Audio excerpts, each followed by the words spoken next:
굵은 뿌리를 원하시나요? 굵은 뿌리 팁 보러 오세요.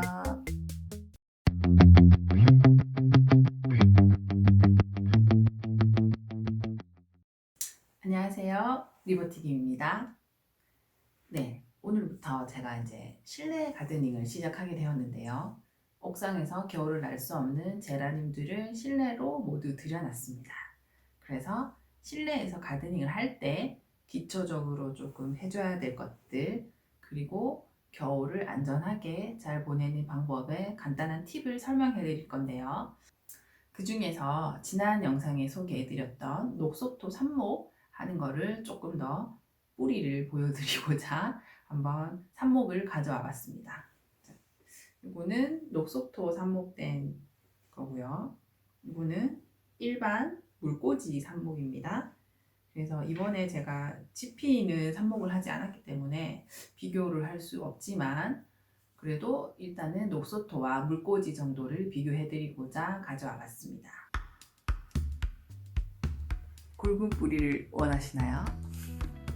리버티가 알려드리는 굵은 뿌리 키우는 법 알려드릴게요. 여기는 물꽂이고요. 물꽂이를 보시면 일단 물꽂이는 잔뿌리가 하나 둘씩 조금씩 나요. 이렇게 얇고 긴 뿌리가 나다가 점점 많아집니다. 차근차근 뿌리가 많이 생기기는 합니다. 물꽂이도요. 일회용 소주컵에다가 담가 놓고 일주일에서 2주일 지났을 때 이렇게 뿌리가 나는 게 보이시기 시작할 거예요. 그래서 일주일 안에는 조금 빠르고요. 보통은 2주가 지났을 때 확인을 하시면 이런 상태를 보실 수 있어요. 그러면 뿌리가 뭐 2-3개 이상 골고루 몇 개가 보인다 하면은 빼주셔도 될 것 같아요. 그래서 여기 녹소토는 제가 재활용을 하려고 통에 담아서 간단하게 씻고 말리고를 반복하면서 재활용을 해서 사용하는 중입니다. 요거를 빼실 때 여기를 약간 조물조물 눌러가지고 녹소토랑 뿌리가 약간 자연스럽게 분리되게 해주시고요. 그 다음에 이 식물을 너무 잡아당기면 뿌리가 끊어질 수 있으니까 식물을 되도록 잡아당기지는 마시고 이렇게 해서 자연스럽게 약간 살살 흔들면은 이렇게 식물을 살짝 고정되게 잡고요. 이렇게 조심스럽게 빼시면 돼요. 이렇게 싹 탈출을 한 다음에 이렇게 살살 털어내시면 돼요. 녹소토는 이렇게 동시다발적으로 여러 가지 뿌리가 나오면서요, 좀 굵게 힘있게 나오는 모습을 보실 수가 있어요. 네, 여기 보시면 약간 굵기 차이가 느껴지시죠? 이게 뭐 모든 제라늄들이 똑같이 이렇게 되진 않아요. 그런데 뭐 비슷한 상태라면 물꽂이는 조금 가늘고 길게, 녹소토는 약간 굵으면서 자란다, 이런 특징을 제가 경험을 했었거든요. 물꽂이보다 일단은 녹소토 위주로 이렇게 삽목을 하고 있습니다.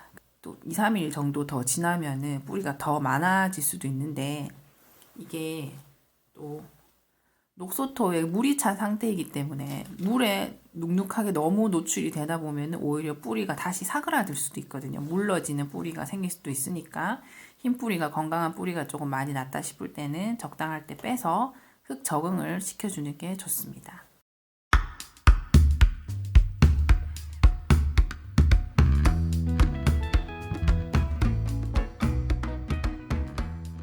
네, 여기 보시면은 이렇게 제가 4단 선반에다가 저 재배등을 설치를 해 놓았습니다. 그래서 이렇게 층층마다 재배등이 다 달려 있고요. 이거는 흰색 형광등 색깔이에요. 실내 생활 공간에 두어도 큰 무리가 없는 화이트 조명 재배등입니다.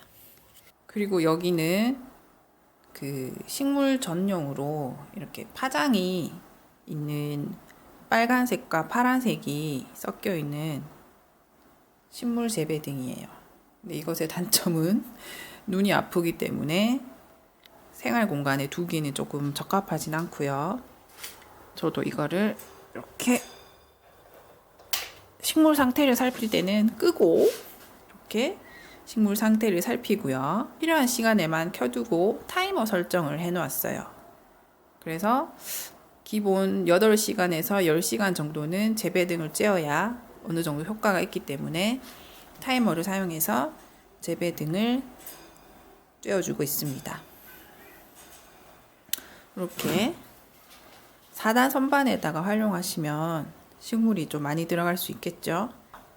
지금은 뭐 기온은 괜찮고요. 습도는 조금 낮은 편인데 뭐 이 정도는 뭐 상관이 없고 약간 건조에 강하니까요. 그리고 이 기능을 이렇게 누르면 최고 온도, 최저 온도가 기록이 돼요. 그래서 제가 이거를 뭐 2, 3일 한 번씩 세팅을 해주고 있거든요. 그래서 2, 3일 동안 최고, 최저 온도랑 습도를 조금 체크하면서 키우고 있습니다. 이렇게 이거는 다이소에서 샀는 거예요. 근데 이 기능이 있는 온습도계가 많을 거예요. 최저, 최고 온도 지키는 거, 요 기능을 잘 활용하셔서 사람이 없을 때 어디까지 온도가 올라가는지 한번 체크를 하셔도 도움이 됩니다. 그리고 거실에서 키우실 때는 통풍이 중요해요. 그래서 추우니까 문을 자주 열 수가 없잖아요. 그래서 환기를 위해서 하루에 한두 번 정도는 문을 확 열어주시되 뭐 기본적인 꽃들을 위한 통풍으로는 서큘레이터를 조금 이용하시는 게 좋습니다. 난방을 떼면서 기온은 올라가는데 공기가 계속 머물러 있으면은 겨울에도 무를 수 있는 환경이 되기도 하거든요. 그래서 겨울이라도 통풍을 위해서 서큘레이터를 조금 틀어주시는 게 도움이 되고 있습니다. 네, 실내에서 키울 때 필요한 것들을 조금 알려드렸는데요. 뭐 재배등, 서큘레이터 정도는 있어야 실내에서 통풍도 원활하게 되고 모자란 빛을 보충해 줄 수 있으니까요. 조금 참고하시고요. 너무 추운 자리에는 두지 마시고요.